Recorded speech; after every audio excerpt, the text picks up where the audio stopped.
Ngayon, gagawa tayo ng DIY stand ni Papa as gift kay Mama. Napag-usapan kasi namin magkakapatid na si Papa yung pinakagustong gift ni Mama ngayong birthday niya. Since dito, sinimulan ko nang gupitin yung isang page ng tar papel or poster print ng picture ni Papa. Tinansya ko lang dyan yung height ni Papa.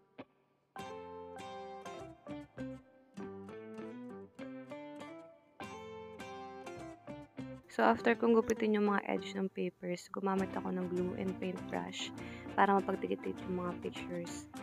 Maganda gumamit ng paintbrush para hindi makalat and mas even yung pag-transfer ng glue. Ayan, may makulit ng batang nakisali. Pa? Kina mo. Wow! Ang galing naman!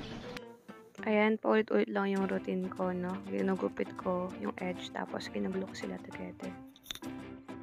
Piti mo si Tita Phil. Ayaw ko!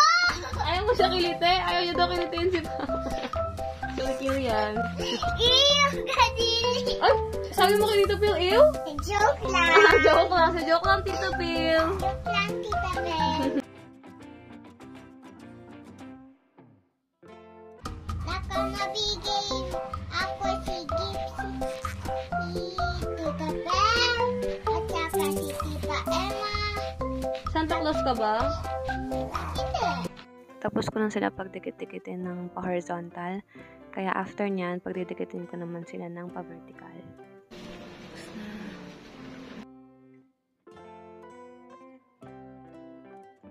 Nung tapos na akong pagdikit-dikitin yung picture ni Papa, naready ko na yung box na binili namin sa National Bookstore. Ano siya, parang balikbayan box. Since wala kaming box na alam kung sasakto sa height ni Papa, kaya bumili kami. Buti na nga lang meron sa National Bookstore.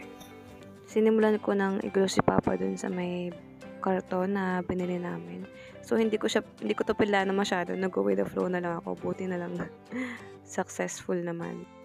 After ko i-glue si Papa sa may karton, ikakat na natin siya. So, wala rin ako masyadong plano dito. Sinundan ko lang yung picture ni Papa using cutter. Ito yung mahirap na part. Sumakit yung kamay ko dito. And parang nagkapaltos. Pero worth the pain naman. Dahil sa video to, may na-realize ako sa cutter. Kaya ayun pala yung purpose ng baba-baba niyan. Kasi stopper yon. Pag hindi siya baba talaga siya. Grabe, ngayon ko ang daman yung share ko lang. Since nagpo-fold tong part na to, naisip kong dikit na siya ng ganyan. Sana, hindi na siya mag-fold. Pag nagawa natin siya ng paraan gamit glue stick. Dahil nga wala yung glue gun, magkakandila muna tayo.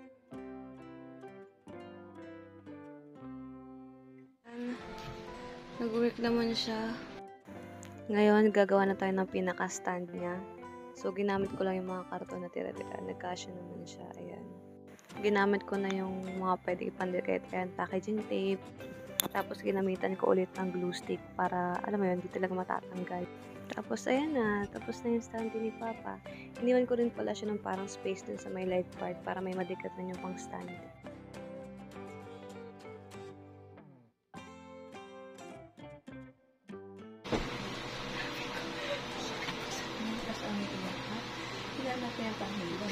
Tapos sinuro sa natulog ko.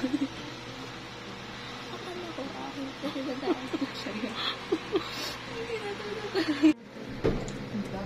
Mausa ko yung...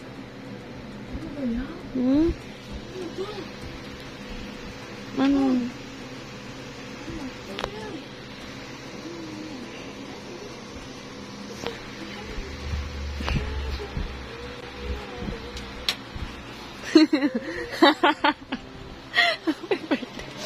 Happy birthday.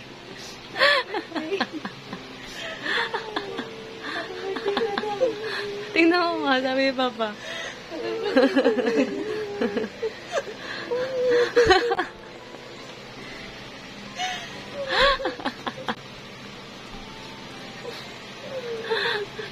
Ba't ka naiyak? Wait lang, meron. Sabi mo ayaw ng cake, kaya ganyan na lang, ha? Cupcake na lang. Matangkad-tangkad na lang sa oito. May heels kasi siya. Diba, sabi sa'yo mo malay mo si Papa makapunta sa birthday. Hindi siya doon. Nag-isip yan. Ma, diba Tears of Joy yan? Tears of Joy yan, ma? Bakit nung patay ang ilaw, parang nagkukuha siya, guglo is the dark. Oo.